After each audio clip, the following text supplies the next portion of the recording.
नमस्कार, मानस Mishra one news India में आप सभी का बहुत बहुत स्वागत करता हूं। वक्फ अधिनियम जो है 2025 जब से लागू हुआ है तब से एक उम्मीद पोर्टल पर एक आदेश दिया गया, जो उम्मीद पोर्टल पर वक्फ अधिनियम में था कि उस पर जितनी भी संपत्तियां हैं उसके डॉक्यूमेंट्स जो हैं वो सबमिट किए जाएंगे।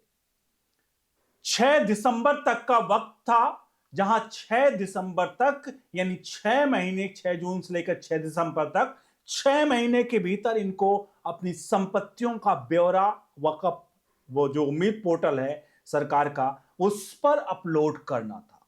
अब साहब खेल कुछ ऐसा हुआ, 40 लाख एकड़ 40 लाख एकड़ संसद में जिसके बारे में बोला गया, और ये दावा नहीं 40 लाख एकड़ संपत्तियां हो सकती जिसके बारे में बोला गया, वो 8.5 लाख संपत्तियों की बात की गई, लेकिन सिर्फ 2 लाख संपत्तियां, 2 लाख संपत्तियों का पेपर वो अपलोड हो पाया, और बाकी बाकी 6 लाख जो संपत्तियां थी उनके पेपर का अब्दुल की बकरी खा गई।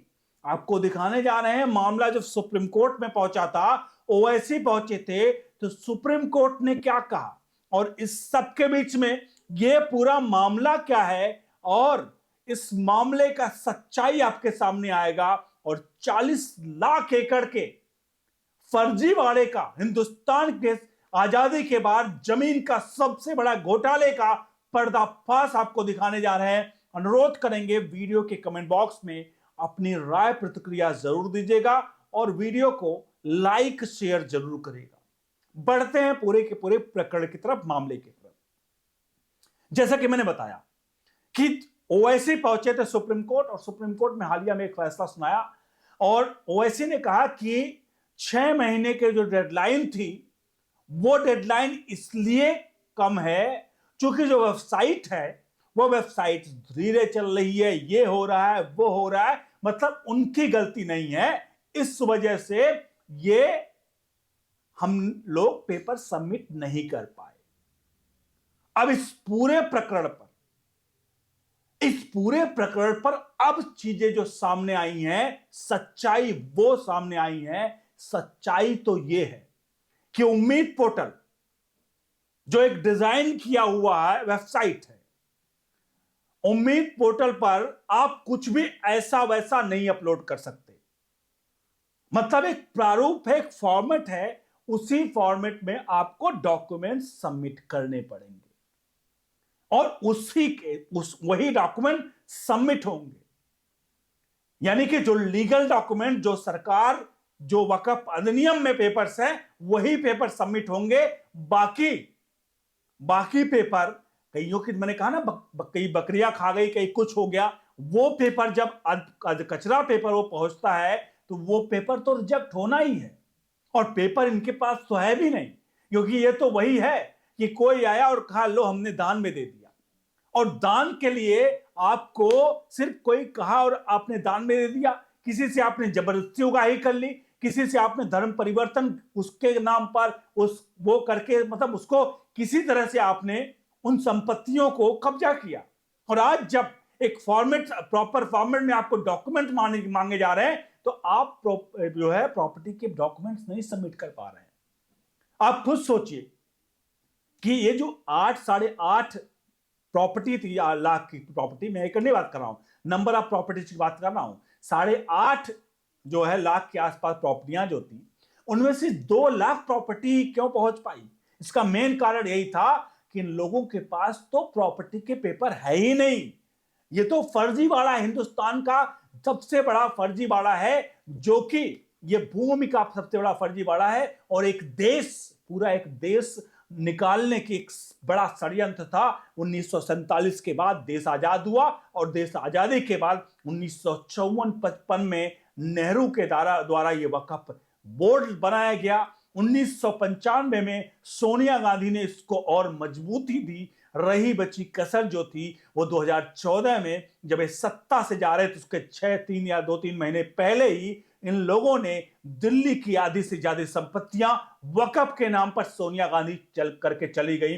और अब जब एक एक चीजें खुलकर सामने आ रही हैं तो पता चल रहा है ये तो साहब इन लोगों की जो पेपर्स थे वो असल में बकरी खा गए हैं। तो यह है पूरा प्रकरण। आप सभी से चाहेंगे इस पूरे प्रकरण पर आप अपनी राय प्रतिक्रिया दीजिए कि आखिरकार वक्फ बोर्ड पे क्यों नहीं संपत्तियां अपलोड हो पाई। उत्तर प्रदेश में सबसे ज्यादा 2 लाख के आसपास संपत्तियां हैं वक्फ की। 2 लाख संपत्तियों वाला वक्फ बोर्ड हिंदुस्तान में, मतलब उत्तर प्रदेश में 6 महीने के भीतर महज मैं आपको बता रहा हूं गिनती के 13,500 के आसपास के प्रॉपर्टियों का वो डॉक्यूमेंट्स दे पाया है। अगर हम 2 लाख के प्रॉपर्टियों की बात करें और 13.5 की बात करें कि 13.5 प्रॉपर्टियों का दे पाया है, मतलब इसका आंकड़े अगर देखें तो लगभग 6-6.5% के आसपास ही 100% में 6.5% का क्लेम कर पाया है। बाकी 93.5% यानी 93.5% जो है वो उनके डॉक्यूमेंट्स ही नहीं है। अब आप में से बहुत सारे कहेंगे कि प्रॉपर्टी, क्योंकि यही दावा किया गया कि भाई वेबसाइट स्लो चल रही थी, ये चल रही थी, वो चल रही थी। एक चीज और आपको बता दूं, हिंदुस्तान में सिर्फ 8 लाख प्रॉपर्टियां थी ना। कितने ऐसे वो होते हैं जिनके एप्लीकेशन, जिनके फॉर्म निकलते हैं। आपने देखा होगा गवर्नमेंट के बहुत सारे सरकारी के एग्जाम के फॉर्म निकलते हैं, रेलवे के हो गए, वो हो गए, सबके जो होती है फाइलिंग जो होती है, वो डॉक्यूमेंट जो होते हैं वो सब कुछ ऑनलाइन ही किए जाते हैं। और उनका वक्त क्या 6 महीने का होता है। कई लाखों बच्चे, 25 से 30 लाख बच्चे भी कई एग्जाम में सम्मिलित होते हैं। और सारे एग्जाम देने वाले स्टूडेंट जो हैं वो डॉक्यूमेंट्स क्या करते हैं, वो सब सबमिट कर लेते हैं। हमारे 1 महीने या 1.5 महीने के भीतर का समय होता है और इनको 6 महीने का समय, इनके पास पूरी लीगल टीम, हर टीम, पैसा, सब कुछ। यहां पर तो बेचारे गरीब हैं, जहां गांव में जाकर इंटरनेट भी नहीं चल रहा है, वहां पर भी जाकर वो लोग अपना फॉर्म सबमिट कर देते हैं और 1 महीने 30 दिन या 10 दिन के भीतर ही। लेकिन इनको 6 महीने का समय जो था, वो कार्यकाल जो था वो कम पड़ गया।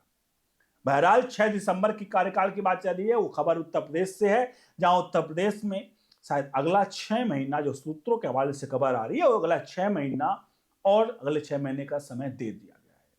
यानी 6 जून तक इनको अपनी संपत्तियों का ब्यौरा वेबसाइट पे अपलोड करना पड़ेगा। अब अगले 6 महीने में, अब एक बात समझ लीजिए, ये योगी आदित्यनाथ की सरकार है और अगला 6 महीना अगर दिया गया है, इसका मतलब आप समझिए ये अगला 6 महीने के बाद योगी आदित्यनाथ की सरकार ये बर्दाश्त नहीं करेगी कि आप फिर से कोई इस तरह का चीजें लेकर आए जहां पर आपको लगता है कि 6 महीने बाद कहें कि ये गलती थी, वो गलती थी। एक 6 महीने में सिर्फ और सिर्फ आप 6.5% प्रॉपर्टियों के डॉक्यूमेंट्स आप अपलोड कर पाए हो, तो अगले 6 महीने में 93.5% की प्रॉपर्टियों के पेपर्स कहां से आएंगे, कौन ले आएगा। तो यहां ना आदमी है ना आदमी की जात है। कल को ये भी क्लेम नहीं कर पाएंगे ये लोग कि भैया मैं ऑफिस में गया, उन लोगों ने मेरा पेपर के साथ ये कर दिया, वो कर दिया, मैंने पेपर दिया, गायब कर दिया। भाई अब तो ऑनलाइन करना है, अब कुछ नहीं कर सकते हो। बहरहाल ये सबसे बड़ा हिंदुस्तान का घोटाला है, जमीन घोटाला, जो कि कांग्रेस के समय में शुरू हुआ और एक पाकिस्तान पहले दिया, बांग्लादेश, और अब एक वक्फ बोर्ड दे रहे थे, जो मोदी सरकार के वक्फ अधिनियम एक्ट ने साफ इस पर पर्दाफाश कर दिया है। और अब जाहिर सी बात है, सुप्रीम कोर्ट ने भी मना कर दिया था कि ये 6 महीने के बाद वक्त कर लेना है तो जाकर के आप वहीं पर वक्त, जो ट्रिब्यूनल्स हैं उन्हीं से जाकर आप समय सीमा बढ़वा सकते हो। पूरे प्रकरण पर अपनी राय प्रतिक्रिया दीजिए कि आपको लगता नहीं है कि यह फर्जीवाड़ा देश का सबसे बड़ा है। कमेंट बॉक्स में अपनी राय दीजिए। बने रहिए ओनली न्यूज इंडिया के साथ। बहुत बहुत धन्यवाद।